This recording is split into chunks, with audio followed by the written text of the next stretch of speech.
શ્રી ગણેશાય નમઃ. મિત્રો, આપ જોઈ રહ્યા છો યુટ્યુબ આપણી ચેનલમાં તમારું હાર્દિક સ્વાગત છે. અને આજે શુભ એકાદશી નિમિત્તે આપણે ભગવદ્ ગીતાજીનો 18મો અધ્યાય સાંભળીશું, મોક્ષ સંન્યાસ યોગ. ભગવદ્ ગીતાનો અંતિમ અધ્યાય સૌથી દીર્ઘતમ છે અને તેમાં અનેક વિષયોને આવરી લેવામાં આવ્યા છે.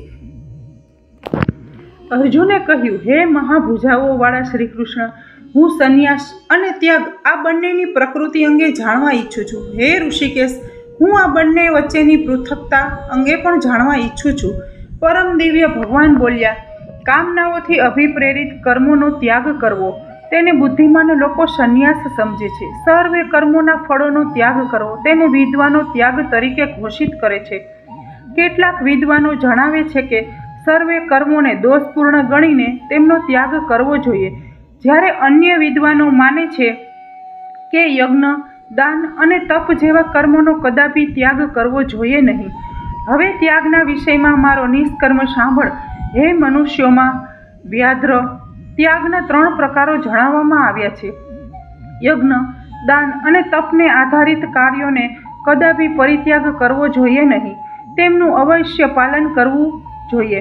વાસ્તવમાં યજ્ઞ, દાન અને તપના કાર્યો મહાત્માઓને પણ શુદ્ધ કરનારા છે. આ કર્તવ્યોનું પાલન આસક્તિ તથા ફળની અપેક્ષા રાખ્યા વિના કરવું જોઈએ. હે અર્જુન, આ મારો નિશ્ચિત તથા ઉત્તમ મત છે. નિયત કર્તવ્યોને કદાપી ત્યજવા જોઈએ નહીં. આવા ભ્રમિત સંન્યાસને તામસી ગણવામાં આવે છે. નિયત કર્તવ્યનો ત્યાગ કરી દેવો, કારણ કે તે દુઃખદાયક અને શરીર માટે કષ્ટદાયક છે, તેને રાજસિક ત્યાગ કહેવામાં આવે છે. આવો ત્યાગ કદાપી ઉન્નતિ માટે લાભદાયક નીવડતો નથી. જ્યારે કર્તવ્યને ઉત્તરદાયિત્વના પ્રતિભાવ સ્વરૂપે કરવામાં આવે છે અને વ્યક્તિ કોઈ પણ પ્રકારના ફળ પ્રત્યેની આસક્તિનો ત્યાગ કરે છે, ત્યારે તે ત્યાગને સાત્વિક માનવામાં આવે છે. જે લોકો ન તો પ્રતિકૂળ કાર્યની ઉપેક્ષા કરે છે કે ન તો અનુકૂળ કાર્ય પ્રત્યે આસક્ત થાય છે, એવા મનુષ્યો વાસ્તવિક ત્યાગી છે. તેઓ સાત્વિકતાના ગુણોથી સંપન્ન છે તથા કાર્યની પ્રકૃતિ અંગે સંશયરહિત છે. દેહધારી જીવો માટે પૂર્ણપણે પ્રવૃત્તિઓનો પરિત્યાગ કરવો અસંભવ છે, પરંતુ જેઓ તેમના કર્મોના ફળોનો પરિત્યાગ કરે છે તેઓ વાસ્તવિક ત્યાગી કહેવાય છે. જે લોકો વ્યક્તિગત ફળ પ્રત્યે આસક્ત હોય છે તેમને મૃત્યુ પશ્ચાત પણ કર્મોના 3 પ્રકારના ઇષ્ટ, અનિષ્ટ તથા મિશ્ર ફળો પ્રાપ્ત થાય છે. પરંતુ જે લોકો તેમના કર્મોના ફળોનો ત્યાગ કરી દે છે તેમને અહીં કે મૃત્યુ પશ્ચાત પણ આવા કોઈ પણ ફળો ભોગવવા પડતા નથી. હે અર્જુન, હવે સર્વ કર્મોની સિદ્ધિ માટે સાંખ્ય સિદ્ધાંતમાં ઉલ્લેખિત 5 તત્વો અંગેનું મારી પાસે શ્રવણ કર, જે કર્મોના પ્રતિભાવો કેવી રીતે રોકવા તે અંગે સ્પષ્ટતા કરે છે. શરીર, કર્તા, વિવિધ ઇન્દ્રિયો, અનેક પ્રકારના પ્રયાસો તથા દિવ્ય પરમાત્મા કર્મના આ 5 તત્વો છે. શરીર, વાણી અથવા મન દ્વારા કરવામાં આવતા ઉચિત કે અનુચિત કોઈ પણ કર્મોમાં આ 5 તત્વો ભાગ ભજવે છે. જેઓ આ જ્ઞાન ધરાવતા નથી તેઓ આત્માને એકમાત્ર કર્તા માને છે. તેમની અશુદ્ધ બુદ્ધિને કારણે તેઓ વિષયને મૂળ સ્વરૂપે જોઈ શકતા નથી. જે લોકો કર્તા હોવાના અહંકારથી મુક્ત છે તથા જેની બુદ્ધિ આસક્ત થતી નથી, તેઓ જીવોને હણવા છતાં પણ ન તો હણે છે કે ન તો તેઓ કર્મોથી બદ્ધ થાય છે. જ્ઞાન, જ્ઞેય અને જ્ઞાતા આ 3 પરિબળો છે જે કર્મને પ્રેરિત કરે છે. કર્મનું સાધન સ્વયં કર્મ અને કર્તા આ કર્મના 3 ઘટકો છે. સાંખ્ય દર્શનમાં જ્ઞાન, કર્મ અને કર્તાને તેમના 3 માયિક ગુણોને અનુસાર 3 પ્રકારોમાં વર્ગીકૃત કરવામાં આવ્યા છે. ધ્યાનથી સાંભળ, હું આ અંગેનો ભેદ સ્પષ્ટ કરીશ, જેના દ્વારા વ્યક્તિ સર્વ વિભિન્ન જીવોમાં એક અવિભાજિત અવિનાશી વાસ્તવિકતાને જોવે છે. તે જ્ઞાનને સાત્વિક જાણવું. જે જ્ઞાનને કારણે વ્યક્તિ અનેક જીવોને વિવિધ શરીરોમાં વૈયક્તિક અને પૃથક જોવે છે, એ જ્ઞાનને રાજસિક માનવું.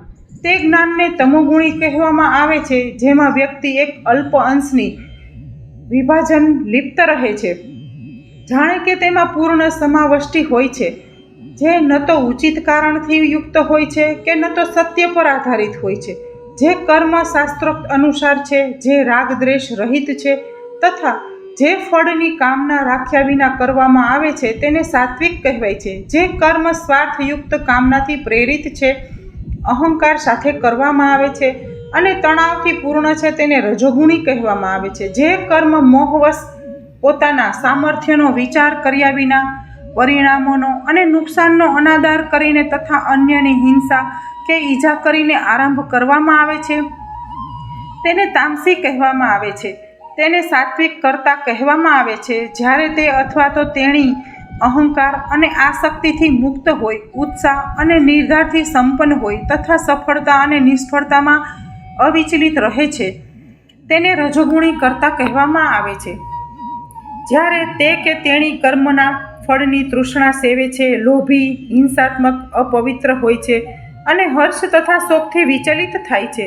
જે બિન અનુશાસિત, અભદ્ર, જિદ્દી, કપટી, આળસુ, ખીન અને કામ કરવામાં શિથિલ હોય છે તેને તમોગુણી કર્તા કહેવાય છે. હે અર્જુન, હવે તને માયિક પ્રકૃતિના 3 ગુણો અનુસાર વિભિન્ન પ્રકારની બુદ્ધિ અને સંકલ્પના તફાવત વિશે હું વિસ્તૃત રીતે વર્ણન કરીશ. હે પાર્થ, જે કયું કર્મ ઉચિત છે અને જે કયું કર્મ અનુચિત છે, કર્તવ્ય શું છે અને અકર્તવ્ય શું છે, શાનાથી ભયભીત થવાનું છે અને શાનાથી ભયભીત થવાનું નથી, શું બંધન કરતા છે અને શું મુક્તિ કરતા છે તે જાણે છે તેવી બુદ્ધિને સત્વગુણી બુદ્ધિ કહેવામાં આવે છે.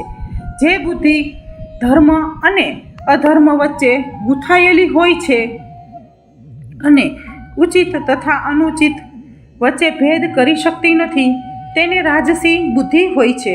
જે બુદ્ધિ અહંકારથી આચ્છાદિત હોય છે તે અધર્મને ધર્મ માની લે છે અને સત્યને અસત્ય રૂપે જોવે છે તે તામસી બુદ્ધિ છે.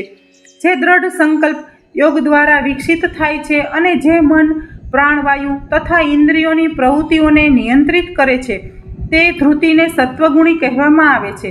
જે અડગ નિશ્ચય દ્વારા વ્યક્તિ ધર્મ, અર્થ અને કામને આસક્તિ તથા ફળની કામના સાથે ધારણ કરે છે એવો સંકલ્પ રજોગુણી છે. હે પાર્થ, તે દુર્બુદ્ધિપૂર્ણ સંકલ્પ કે જેમાં વ્યક્તિ સ્વપ્ન, ભય, શોક, વિષાદ અને ઘમંડનો ત્યાગ કરતો નથી તે તમોગુણી ધૃતિ છે. હે અર્જુન, હવે મારી પાસેથી 3 પ્રકારના સુખો અંગે સાંભળ, જેમાં દેહધારી આત્મા ભોગ કરે છે તથા સર્વ દુઃખોના અંત સુધી પણ પહોંચી શકે છે. જે પ્રથમ વિષ સમાન લાગે છે પરંતુ અંતે અમૃત સમાન લાગે છે તેને સાત્વિક સુખ કહેવામાં આવે છે. તે વિશુદ્ધ બુદ્ધિ દ્વારા ઉત્પન્ન થાય છે. જે આત્મજ્ઞાનમાં સ્થિત હોય છે એ સુખ રાજસી ગણાય છે.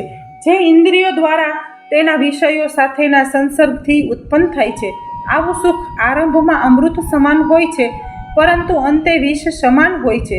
જે સુખ આરંભથી અંત સુધી આત્માની પ્રકૃતિને આચ્છાદિત કરે છે અને જે નિંદ્રા, આળસ અને પ્રમાદમાંથી ઉત્પન્ન થાય છે તેને તમોગુણી કહેવામાં આવે છે. સમગ્ર માયિક ક્ષેત્રમાં આ પૃથ્વી પર કે ઉચ્ચતર સ્વર્ગીય લોકમાં કોઈ પણ એવો જીવ નથી જે માયિક પ્રકૃતિના આ 3 ગુણોના પ્રભાવથી મુક્ત હોય. હે પરંતપ, બ્રાહ્મણો, ક્ષત્રિયો, વૈશ્યો અને શૂદ્રોના કર્તવ્યનું વિભાજન તેમના સ્વભાવ તથા ગુણોને આધારે કરવામાં આવ્યું છે, જન્મને આધારે નહીં. શાંતિ, પ્રિયતા, આત્મસંયમ, તપશ્ચર્યા, પવિત્રતા, ધૈર્ય, સત્યનિષ્ઠા, જ્ઞાન, વિદ્વતા તથા ભવિષ્યમાં વિશ્વાસ આ બ્રાહ્મણોના કાર્યો માટેના આંતરિક ગુણો છે. શૌર્ય, શક્તિ, મનોબળ, શાસ્ત્રોમાં પારંગતતા, યુદ્ધ ક્ષેત્રમાંથી કદાપી પીછેહટ ન કરવાનો સંકલ્પ, દાનમાં હૃદયની વિશાળતા, નેતૃત્વનું સામર્થ્ય આ ક્ષત્રિયોના કર્મ માટે સ્વાભાવિક ગુણો છે. કૃષિ, ગૌરક્ષા અને વાણિજ્ય વૈશ્ય ગુણો ધરાવતા લોકોના સ્વાભાવિક કાર્યો છે. કાર્યો દ્વારા સેવા કરવી એ શુદ્ધ ગુણો ધરાવતા લોકો માટે સ્વાભાવિક કર્તવ્ય છે. તેમના જન્મજાત ગુણોથી મનુષ્ય પોતાના કર્તવ્યોની પરિપૂર્તિ કરીને સિદ્ધિ પ્રાપ્ત કરી શકે છે. હવે મારી પાસેથી સાંભળ કે વ્યક્તિ કેવી રીતે પોતાના નિયત કર્તવ્યોનું પાલન કરીને સિદ્ધ બની શકે છે. વ્યક્તિના પોતાની પ્રાકૃતિક વૃત્તિનું પાલન કરીને મનુષ્ય એ સષ્ટાની આરાધના કરે છે જે સર્વ જીવોનું ઉદ્ભવ સ્થાન છે અને જેના દ્વારા સમગ્ર બ્રહ્માંડ વ્યાપ્ત છે. આવા કર્તવ્યનું પાલન કરીને મનુષ્ય સરળતાથી સિદ્ધિ પ્રાપ્ત કરે છે. અન્ય કોઈના ધર્મને શ્રેષ્ઠ રીતે કરવા કરતાં ક્ષતિયુક્ત રીતે પણ પોતાના સ્વધર્મનું પાલન કરવું અધિક શ્રેષ્ઠ છે. પોતાના સ્વાભાવિક કર્તવ્યોનું પાલન કરવાથી મનુષ્ય પાપથી પ્રભાવિત થતો નથી.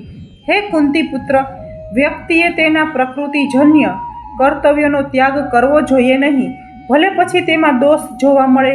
ખરેખર જેમ અગ્નિ ધુમાડાથી આચ્છાદિત હોય છે, તેમ સર્વ પ્રયાસો કોઈ અનિષ્ટ દ્વારા આચ્છાદિત હોય છે.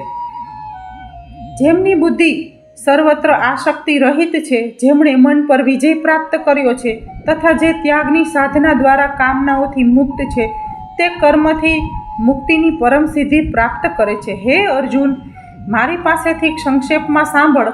હું તને સમજાવીશ કે જેણે સિદ્ધિ એટલે કે કર્મની સમાપ્તિમાં પ્રાપ્ત કરી છે, તે દિવ્ય જ્ઞાનમાં દ્રઢપણે સ્થિર રહીને કેવી રીતે બ્રહ્મને પણ પ્રાપ્ત કરી શકે છે. તે વ્યક્તિ બ્રહ્મની પ્રાપ્તિ માટે પાત્ર છે. જે વ્યક્તિ ધ્વનિ તથા અન્ય ઇન્દ્રિય વિષયોનો ત્યાગ કરીને રાગ તથા દ્વેષથી મુક્ત થઈને શુદ્ધ બુદ્ધિ ધરાવે છે તથા ઇન્દ્રિયોને દ્રઢતાપૂર્વક સંયમમાં રાખે છે, આવી વ્યક્તિ એકાંતમાં પ્રસન્ન રહે છે, અલ્પ આહાર કરે છે, શરીર, મન તથા વાણીને નિયંત્રિત કરે છે, સદૈવ ધ્યાનમાં લીન રહે છે અને વૈરાગ્યની સાધના કરે છે. અહંકાર, હિંસા, ઘમંડ અને કામના સંપત્તિનું સ્વામિત્વ તથા સ્વાર્થથી મુક્ત હોય છે. આવી શાંતિમાં સ્થિત વ્યક્તિ બ્રહ્મ, પૂર્ણ સત્યની બ્રહ્મ સ્વરૂપે અનુભૂતિ સાથેના જોડાણ માટે પાત્ર રહે છે. જે દિવ્ય બ્રહ્મમાં સ્થિત હોય છે તે માનસિક રીતે શાંત બને છે. તે શોક કરતો નથી કે કામના રાખતો નથી. સર્વ જીવો પ્રત્યે સમાન ભાવ ધરાવતો હોય એવો યોગી મારી પરમ ભક્તિ પ્રાપ્ત કરે છે. કેવળ મારી પ્રેમા ભક્તિ દ્વારા જ વ્યક્તિ મને સત્ય રૂપે જાણી શકે છે. પશ્ચાત મને જાણીને મારો ભક્ત મારી પૂર્ણ ચેતનામાં પ્રવેશ કરે છે. મારા ભક્તો સર્વ પ્રકારના કર્તવ્યોનું પાલન કરતા હોવા છતાં મારા સંપૂર્ણ આશ્રયમાં રહે છે. મારી કૃપા દ્વારા તેઓ શાશ્વત અને અવિનાશી ધામને પ્રાપ્ત કરે છે. મને પરમ્ય લક્ષ્ય બનાવીને તારી સર્વ પ્રવૃત્તિઓ મને સમર્પિત કર. બુદ્ધિયોગનો આશ્રય લઈને તારી ચેતનાને સદૈવ મારામાં લીન રાખ. જો તું સદૈવ મારું સ્મરણ કરીશ તો તું સર્વે વિઘ્નો અને વિપત્તિઓને પાર કરી જઈશ. પરંતુ જો તું અહંકારને કારણે મારો ઉપદેશ સાંભળીશ નહીં તો તું નષ્ટ થઈ જઈશ. જો અહંકારથી પ્રેરિત થઈને તું એમ માનતો હોય કે હું લડીશ નહીં તો તારો નિશ્ચય વ્યર્થ જશે. તારી પોતાની સ્વાભાવિક ક્ષત્રિય પ્રકૃતિ તને યુદ્ધ કરવા માટે વિવશ કરશે. હે અર્જુન, મોહવશ જે કર્મ તું કરવા ઈચ્છતો નથી, તારા પોતાની માયિક પ્રકૃતિમાંથી જન્મેલી તારી પોતાની રુચિથી તે કરવા તું વિવશ બનીશ. હે અર્જુન, પરમેશ્વર સર્વ જીવોના હૃદયમાં નિવાસ કરે છે. તેમના કર્મ અનુસાર તે આત્માઓના ભ્રમણને નિર્દેશન કરે છે, જે માયિક શક્તિથી બનેલા યંત્ર પર આરૂઢ હોય છે. હે ભારત, સર્વથા સંપૂર્ણ ભાવ સાથે તું અનન્ય રીતે તેમના શરણામાં જા. તેમની કૃપાથી તું પરમ શાંતિ અને શાશ્વત ધામ પ્રાપ્ત કરીશ. આ પ્રમાણે મેં તને આ જ્ઞાન સમજાવ્યું છે, જે અન્ય સર્વ રહસ્યોની તુલનામાં બૃહત્તમ છે. તેના અંગે ગહન કરી મનન કર અને પશ્ચાત તારી જે ઈચ્છા હોય તે કર. પુનઃ મારા પરમ ઉપદેશનું શ્રવણ કર, જે સર્વ જ્ઞાનોમાં ગૃહ્યતમ છે. હું તારા હિતાર્થે તેનું પ્રાગટ્ય કરું છું, કારણ કે તું મને અતિ પ્રિય છે. સદૈવ મારું ચિંતન કર, મારો ભક્ત થા, મારી આરાધના કર અને મને નમસ્કાર કર. આ પ્રમાણે કરીને તું નિશ્ચિતપણે મારી પાસે આવીશ. આ મારી તારા પ્રત્યે પ્રતિજ્ઞા છે, કારણ કે તું મને અતિ પ્રિય છે. સર્વ પ્રકારના ધર્મોનો ત્યાગ કર અને કેવળ મારા શરણમાં આવી જા. હું તને સર્વ પાપયુક્ત કર્મફળોમાંથી મુક્ત કરીશ, ભયભીત થઈશ નહીં. આ ઉપદેશ જે તપસ્વી નથી અથવા જે ભક્ત નથી તેને કદાપી કહેવો જોઈએ નહીં. જે લોકો આધ્યાત્મિક વિષયોના શ્રવણથી વિમુખ હોય અને વિશેષ કરીને જે લોકો મારી ઈર્ષા કરે છે તેમને કદાપી કહેવો જોઈએ નહીં. જે લોકો મારા ભક્તોને આ પરમ ગૃહ્ય જ્ઞાનનું શિક્ષણ આપે છે તેઓ પ્રેમનું મહાન કાર્ય કરે છે. તેઓ મારી પાસે આવશે તેમાં કોઈ સંશય નથી.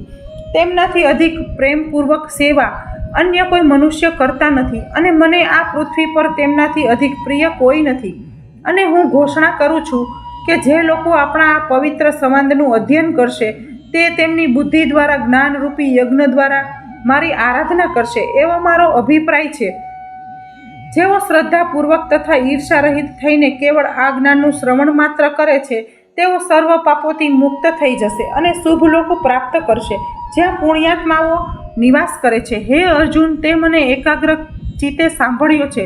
શું તારી અજ્ઞાન અને મોહ નષ્ટ થઈ ગયા છે? અર્જુને કહ્યું, હે અચ્યુત, આપની કૃપા દ્વારા મારો મોહ દૂર થયો છે અને હું જ્ઞાનમાં સ્થિત થયો છું. હું હવે સંશયથી મુક્ત છું અને હું આપની આજ્ઞા અનુસાર કર્મ કરીશ. સંજયે કહ્યું, આ પ્રમાણે મેં વાસુદેવ પુત્ર શ્રી કૃષ્ણ અને ઉમદા હૃદય ધરાવતા પૃથાપુત્ર અર્જુન વચ્ચેનો આ અદ્ભુત સંવાદ સાંભળ્યો. આ સંદેશ એટલો રોમાંચક છે કે મારા રૂવાડા ઊભા થઈ ગયા છે. વેદવ્યાસની કૃપા દ્વારા સ્વયં યોગેશ્વર શ્રી કૃષ્ણ પાસેથી મેં આ પરમ અને ગૃહ્યતમ યોગ સાંભળ્યો છે. હે રાજા, શ્રી કૃષ્ણ અને અર્જુન વચ્ચેના આ અદ્ભુત તથા વિસ્મયકારી સંવાદનું હું જેમ જેમ વારંવાર શ્રવણ કરું છું તેમ તેમ હું પુનઃ હર્ષ વિભોર થઈ જાઉં છું અને શ્રી કૃષ્ણના તે અત્યંત વિસ્મયકારક અને અદ્ભુત વિશ્વરૂપનું સ્મરણ કરીને હું અધિક અને અધિક આશ્ચર્યચકિત થઈ જાઉં છું અને હું પુનઃ આનંદથી રોમાંચિત થાઉં છું. જય યોગેશ્વર શ્રી કૃષ્ણ છે અને જ્યાં મહાન ધનુર્ધર અર્જુન છે ત્યાં નિશ્ચિતપણે અનંત ઐશ્વર્ય, વિજય, સમૃદ્ધિ અને ધર્મ રહેશે. આ મારો નિશ્ચિત મત છે. શ્રીમદ ભગવદ્ ગીતા શ્રી કૃષ્ણ અર્જુન સંવાદ મોક્ષ સંન્યાસ યોગો નામનો 18મો અધ્યાય સમાપ્ત. બોલો કૃષ્ણ કનૈયા લાલ કી જય.